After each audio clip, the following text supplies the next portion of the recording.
Hello to our standard students, welcome back to chapter 2 complex numbers. Today we are going to see example 2.1 using the powers of I. We are going to simplify these problems.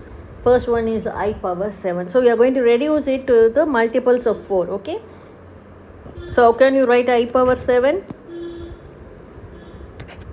I power 7 equal to I power 4 plus 3, isn't it? That means I power 4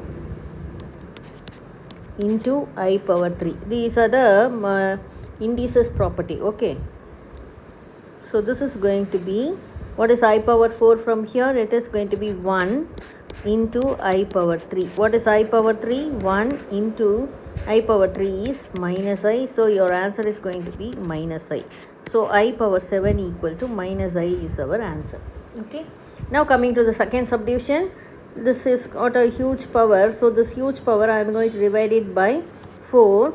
So 4 into 4 gives you 16, remainder 1, 12. So 3 times 12, answer is 0. Bring the 9 down, it will give 2 times 8 and the remainder is 1.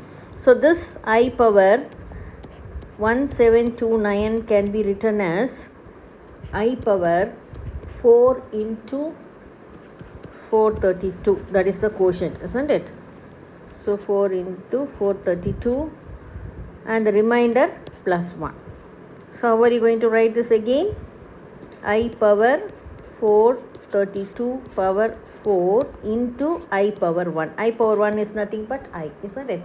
And similarly here this can be written as I power 4 into power 432 into I. This is nothing but 1 power 432 into I. So our answer is going to be I. So what is the value of I power 1729? It is going to be I. Okay. This is how we are going to solve the remaining problems also. Okay. Thank you.